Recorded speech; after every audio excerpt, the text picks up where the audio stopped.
just came home from California, so coming from someplace smoggy like Los Angeles and coming back home to someplace really, really cool, that my job is just talking about my culture, my history, my people. So we'll teach you guys about the Vahipana. And then after that, we're going to head to our southernmost Ahupua'a Hakipuku, and our second stop is all the way to the ocean shore. So, moving on from Hawaiian language lesson number 1. Now you know Ahupua'a. Let's talk about these 4 wooden carvings on your right. Now you might know them as tiki. Totally correct. These are tiki things. That's what he's in charge of. Right next to Lono, this guy with his hands on his hips, that is Kane. Kane is the Hawaiian god of fresh water. He's also... I do want to mention though, why those 4? Why are they the most important of all 40,000? Those 4 that we just drew, what we have up here on the hillside to our left is called a Vahipana.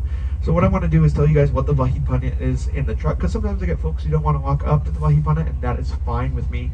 The thing that matters is that we all get the same amount of information regarding.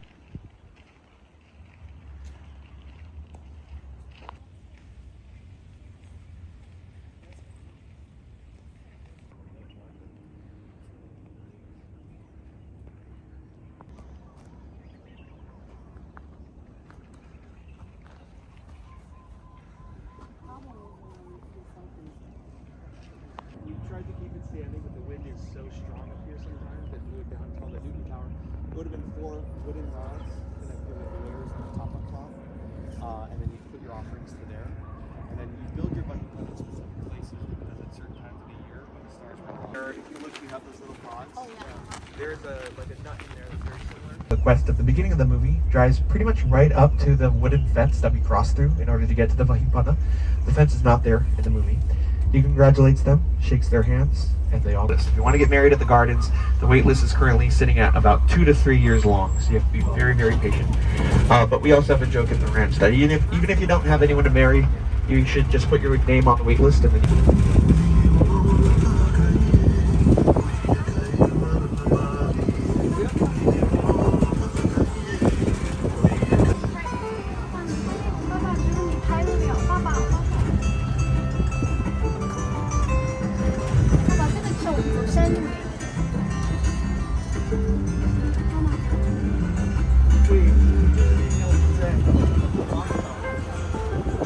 and her name is Madame Pele. Now Pele is our Hawaiian goddess of fire and volcanoes, and she calls the Big Island her home. Now Pele, she cannot leave the Big Island because that's where our ship in Hawaii. Now Kualoa and Pele, they're on again off again lovers. They are the ultimate examples of opposites attract. Kamapua's freewheeling, fun-loving, doesn't take too late. She has no idea that Kamapua has turned into this brand new tree, so she decides to continue her search through the jungle, knowing that she will eventually find him. Now she's looking, and just about to give up until she sees a tree and hide out somewhere else to come back and beg for Pele's forgiveness on another day. So he turns back into a pig, runs down to the beach, and as he's jumping into the sea, transforms into his fish form, that of the Humumunukunuku Apua'a. He swims away, hides out, comes back, and begs for Pele's forgiveness on another day. And that is the Mo'olelo. Now just in time, the end of that Mo'olelo brings us to this beautiful view of not only Kaneohe Bay, but of course our fish pond. Now from this angle, we actually can't even see the entirety of the fish pond. We're going to be able to see that in just a bit. But for right now, what I can show you is very big.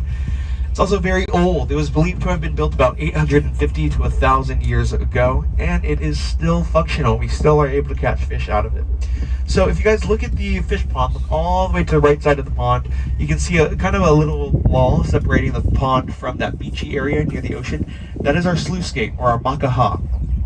Now, that sluice gate has little bars, and the spaces between the bars are very, very tight. From a different angle. And while we're heading over there, I do want to mention some of the film and television projects that have filmed down at our fish pond. Now, prior to Jurassic Park coming out in 1993, that fish pond over there.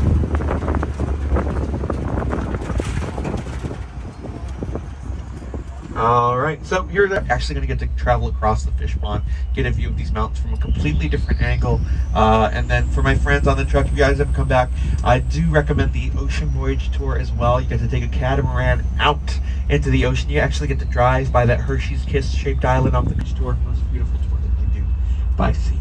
So as we continue on past this little section of the ranch, I do have to make a really...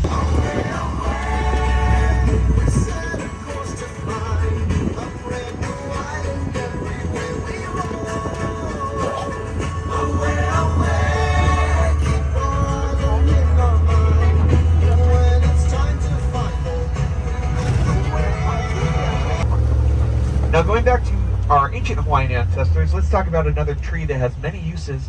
We'll see some more examples of out of the ground. Those trees are called hala trees. It's fun to say hala, but the English name for this tree is the pandanus. They're not only local to Hawaii. You can find these guys all over the place and falling to the ground. This is actually what you want. You don't want a healthy hala leaf, because a healthy hala leaf is a little too strong and sturdy for what you want to do with it.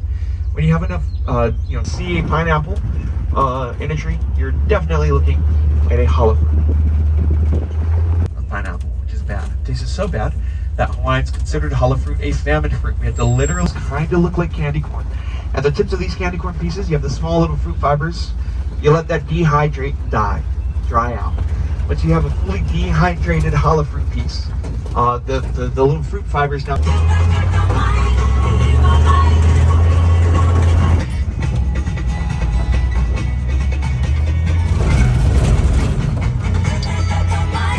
All right, everybody, welcome to stop number 2, our final stop, and now we can finally stretch our legs.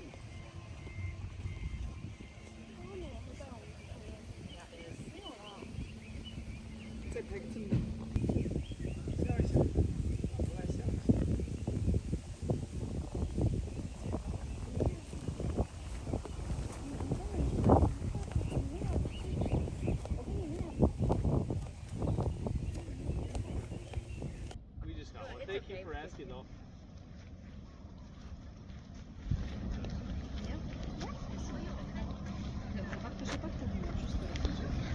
Okay. Give me a nice one.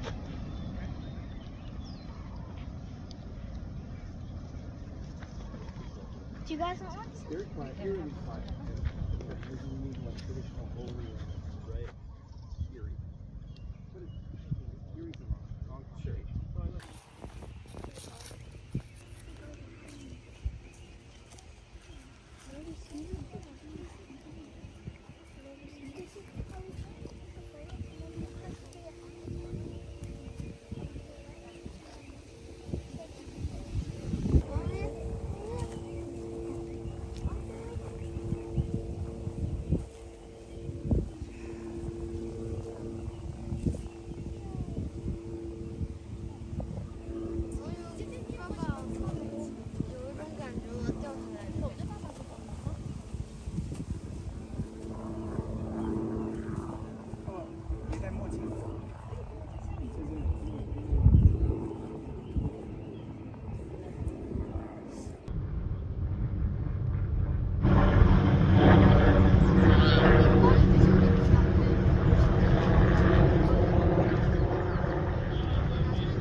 is where that IREX attack occurred.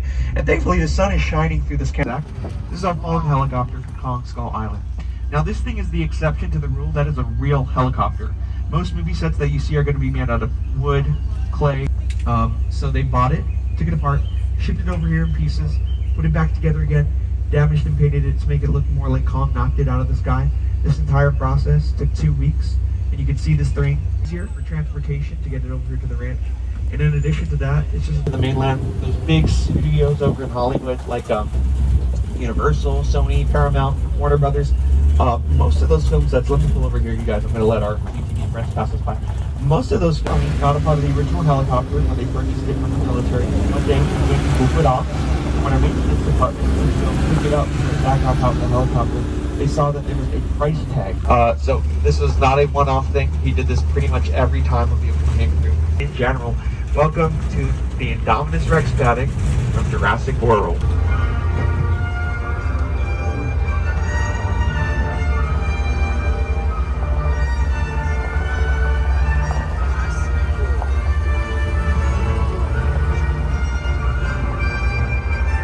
Alright, I'm going to pull up just a hair further once these UTVs clear out in front of us. A few facts about this set. First and foremost, you guys should know, I think a goddess that knew how to fight back.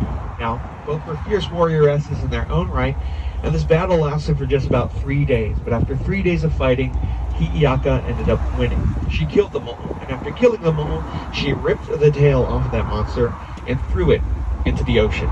Cave. That is the eye of our mo'o. It looks like she's squinting. No, she's just dead. So we got that small head over there, big body, entire mountain is. And also, since mo'o are known for being seafaring creatures, that is why she has that big old shark fin on top of her back, and why she has that real final stop, which is the depot. So in the interest of getting your brains back into vacation,